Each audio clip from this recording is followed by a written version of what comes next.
Bon, il n'y a pas de frise audio, mais j'avais envie de vous faire une petite conclusion. Oh, je suis content de vous retrouver alors. Bon, la petite conclusion c'est quoi ? Bah j'en sais rien, figurez-vous. En réalité, cette conclusion elle est très simple. On a fait 2 études de cas. 1, la Réunion. 2, la Guyane. L'un est une île physique, l'autre est presque une île en termes de géographie humaine. C'est-à-dire qu'elle est quand même un petit peu paumée au milieu d'un continent et elle se sent pas du tout intégrée à la métropole. La conclusion, j'ai commencé à la faire à propos de la Guyane. Ce qu'il faut bien comprendre, c'est que les conditions de relief, les conditions géophysiques de ces territoires empêchent un certain aménagement. Dans le cas de la Réunion, c'est le centre de l'île qui empêche de s'installer et de créer des aménagements, tandis que le littoral, lui, est plus facile, notamment avec la nouvelle route du littoral qui va permettre de relier toutes les villes entre elles.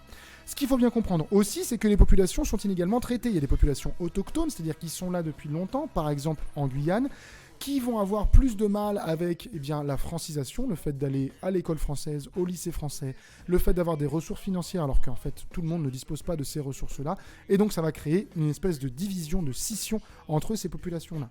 Par ailleurs, il faut bien retenir que le principal point économique majeur de ces territoires-là, ce sont des ports, P-O-R-T bien sûr, parce que les ports vont engager des douaniers, des personnes qui travaillent dans la poissonnerie, des personnes qui travaillent dans l'industrie commerciale, etc., et ça va permettre d'avoir beaucoup de fonctionnement économique, comme à Saint-Denis par exemple, à La Réunion, ou à Cayenne, en Guyane. Par ailleurs, il y a des rôles un peu spécifiques qui peuvent être donnés à certaines métropoles des Outre-mer. Par exemple, à Kourou, il y a le Centre Spatial Français, donc c'est quand même pas si mal, je veux dire, c'est plutôt intéressant en termes de géopolitique, de géostratégie, d'avoir ce Centre Spatial Français sur un territoire d'Outre-mer. Et puis il y a évidemment des ressources touristiques, par exemple le volcan qui est le Piton de la Fournaise à La Réunion, ou plein d'autres lieux touristiques en Guyane, par exemple la forêt amazonienne. Je veux dire, il y a de plus en plus de randonnées, de balades qui sont proposées dans la forêt amazonienne, et donc on va mettre en avant ces éléments qui initialement sont des problèmes pour l'aménagement du territoire. Je rappelle que aménager veut dire transformer le territoire afin de le développer. En réalité, on ne peut pas transformer la forêt amazonienne ou le Piton de la Fournaise. Par contre, on peut l'utiliser d'une certaine manière ou les utiliser d'une certaine manière afin de mettre en valeur les ressources touristiques du territoire français. En termes d'aménagement, on en a vu 2 principaux.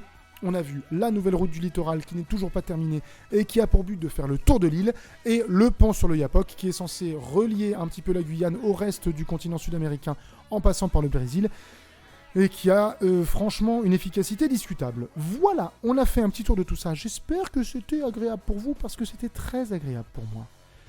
Passez une bonne fin de journée, ou une bonne matinée avant d'aller en cours, ou de bonnes vacances si vous écoutez ça alors qu'on est déjà en juillet et que c'est trop tard parce que le brevet est passé. Mais quoi qu'il en soit, passez un bon moment, prenez bien soin de vous, je vous claque une gigantesque bise et je vous dis, là, on est reparti pour des vocaux et des audios de l'espace.